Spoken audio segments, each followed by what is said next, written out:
Allah Subhanahu wa taala berfirman di dalam surat, kalau tidak salah, Al-Ma'arij, innal insan khuliqa halu'a idza massahu syarr jazua wa idza massahul khair manu'a. Manusia itu labil. Idza massahu syarr jazua wa idza massahul khair manu'a. Emang kayak gitu, manusia itu labil. Terus recovery kelabilannya tuh kayak gimana? Ternyata recovery itu akan cepat dan bertahan kalau kita belajar, yakin, dan berpegang teguh kepada Allah.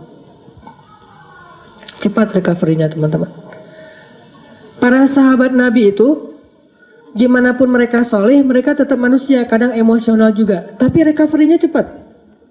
Contoh, Abu Bakar pernah sakit hati sama keluarganya, ada saudaranya yang memfitnah Aisyah. Dia nuduh Aisyah itu selingkuh. Sakit hati kan Abu Bakar? Akhirnya karena Abu Bakar sakit hati, Abu Bakar pun bersumpah. Abu Bakar posting juga, kata Abu Bakar, demi Allah, saya nggak bakalan ngasih lagi pertolongan dan bantuan kepada orang itu selama-lamanya. Kenapa? Udah terlanjur sakit hati sama dia. Bersumpah Abu Bakar, nggak akan nolongin dia lagi.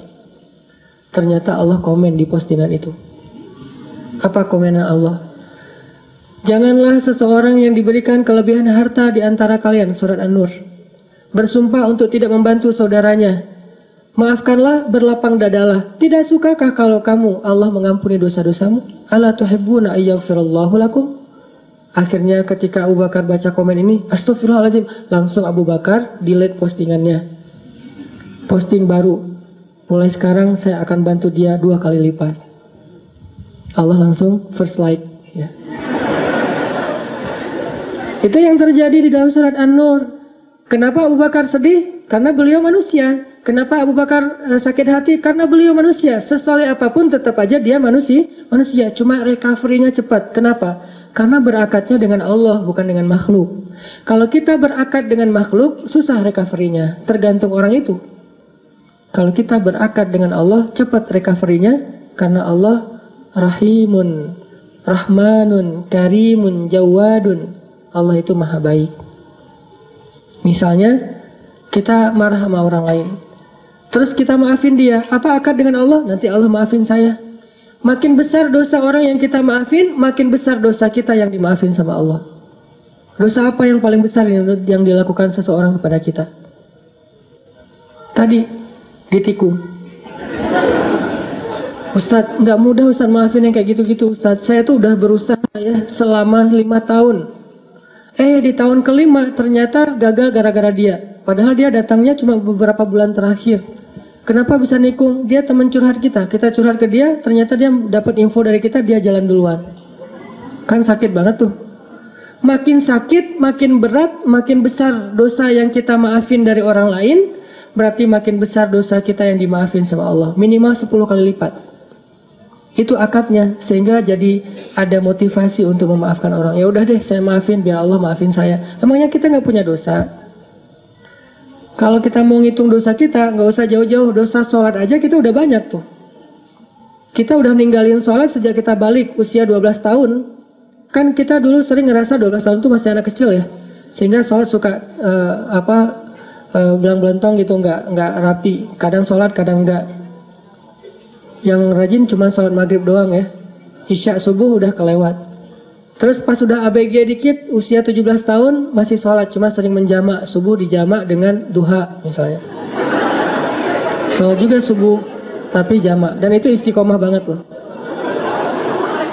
Jadi dari bab sholat aja kita udah bermasalah, udah banyak dosa nih. Gimana mau amal-amal yang lain? Berarti caranya gimana? Maafinlah kesalahan orang yang lain supaya Allah maafin kesalahan kita. Akadnya sama Allah, recovery-nya gampang. Saya pernah pas di Bandung, mobil ditabrak dari belakang, serempet. Akhirnya penyok dan agak rusak. Terus orangnya marah duluan. Mungkin cara dia marah duluan biar ketahuan bahwa kita yang salah. Dia turun langsung marah-marah. Saya bilang, tenang aja, jangan marah-marah, kita selesaikan baik-baik. Akhirnya dia agak down dikit, agak nyaman dikit, ngobrol, tapi tetap aja keras, nggak mau. Dan pas di ini dia nunjukin kartu bahwa dia anggota. Nah, karena dia anggota nggak mau ribut, ya udahlah, saya ganti rugi 2 juta. Pas sudah ganti rugi 2 juta, dia pergi, saya berdoa, Allahumma ajurni fi musibati wa khluf li khairan minha. Ya Allah, saya dapat musibah nih, beri dong ganti yang lebih baik darinya. Tinggal minta aja sama Allah kan. Akhirnya yang tadi kita udah kayak ngerasa sedih banget gara-gara kita udah mobilnya rusak, harus bayar ganti rugi orang lain yang salah lagi tuh, karena dia mungkin pakai kekuasaannya, daripada nanti ramai dan makin besar, habisnya udahlah 2 juta. Tapi minta ke Allah gantinya 20 juta. Lebih baik dari yang kita berikan. Gak lama seminggu kemudian benar-benar Allah ganti 20 juta cash. Bukan sedekah, jangan selalu menerjemahkan keajaiban itu dalam bahasa sedekah. Bisa juga dapat usaha apa, jualan apa yang keuntungannya banyak. Kayak saya dulu di Mesir jualan bakso. Kalau ada acara-acara kayak gini nih saya ngeliat teman-teman di Jepang kayak nostalgia lagi kondisi dulu di Mesir ya. Lagi ada acara mahasiswa Indonesia di sana namanya PPMI gitu. Saya jualan bakso, tapi saya nggak bisa bikin bakso, teman yang jualan. Terus saya bilang, ya udah kita bagi hasil aja ya, bagi 2, kamu 30%, saya 70 gitu. Dia mau, alhamdulillah dia bikinin, terus saya ini jual. Terutama buat acara mahasiswa Malaysia. Kenapa? Karena menurut saya orang Malaysia nggak bisa ngebedain bakso yang enak sama yang enggak. Soalnya di Malaysia nggak terlalu banyak kan. Kalau di Indonesia kan banyak tuh bakso. Akhirnya jual ke Malaysia. Nggak terlalu enak juga, mereka, wah enak Pak Cik, tak apa-apa gitu ya. Udah jualan. Kalau orangnya enakan. Orangnya nyaman gitu, saya kasih baksonya banyak. Kalau orangnya mukanya agak-agak kurang nyaman, kasih aja 2 lah. Nggak usah banyak-banyak datang. Pak Cik, mau bakso? Oh ya, kasih 10. Datang lagi, diam-diam, mau apa? Bakso, kasih 2. Pas, kok beda?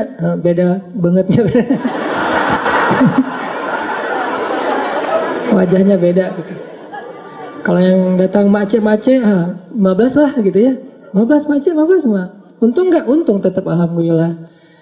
Jadi kenapa? Karena kita berakatnya ke Allah. Kalau hilang sesuatu, Allah yang ganti. Saya pernah mau acara sholat tahajud malam-malam. Acaranya jam 2 malam, saya baru bangun jam 2. Telat kan, akhirnya panik, nyamber HP, jatuh, pecah layar depannya, udah gak bisa kepake. Itu HP sekitar harga 2 juta lah. Jatuh, langsung, ya Allah beri saya ganti yang lebih baik. Dan ini juga jatuh bukan apa-apa ya, karena pengen tahajud, pakai diomongin lagi. Terus berangkat nih, pulang-pulang jam 10 pagi Allah ganti dengan, waktu itu baru keluar tuh Note 5, harganya 10 juta. Diganti cash. Kadang Allah nggak gantinya dalam bentuk fisik, dalam bentuk nominal, dalam bentuk sesuatu yang materi, tapi diganti dengan yang lain, kebahagiaan. Mungkin kita kehilangan sesuatu, hilang motor, tapi dapat jodoh. Mau mana? Pilih yang mana?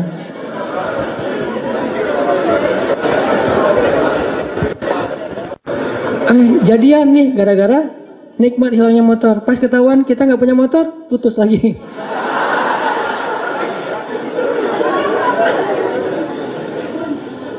Belajar berakat sama Allah teman-teman. Itu rahasia kalau kita pengen.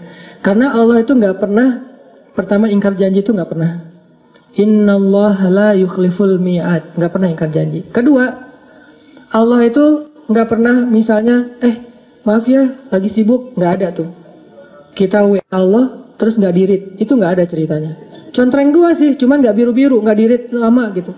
Allah ngapain sih online berkali tapi yang saya mah nggak dirit misalnya. Itu manusia banget. Allah nggak kayak gitu. Kita baru nulis, ngirim, Allah langsung typing.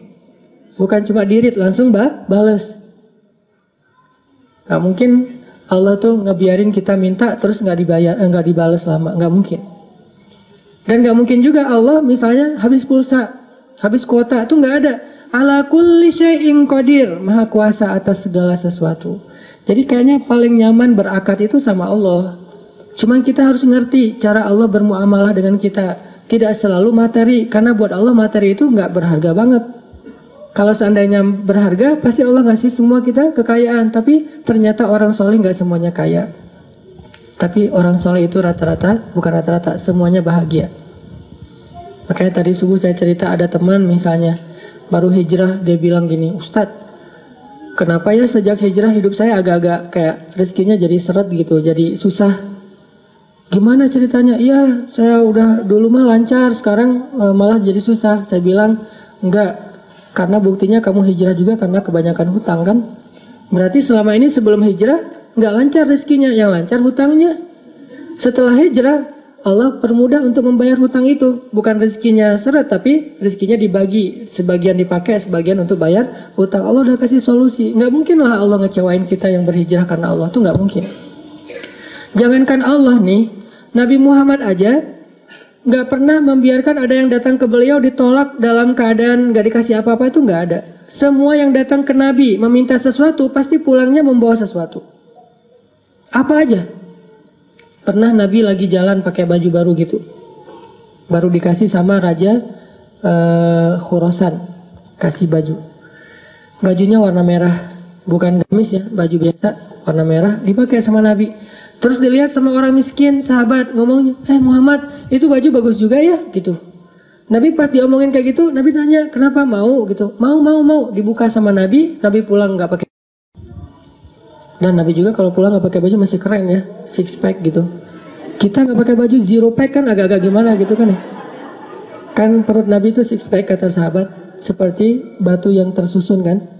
Itu karena mungkin beliau bukan nge-gym sih, sering naik kuda, itu kan kayak orang bisa seluruh tubuhnya tuh gerak, akhirnya bagus badan Rasulullah.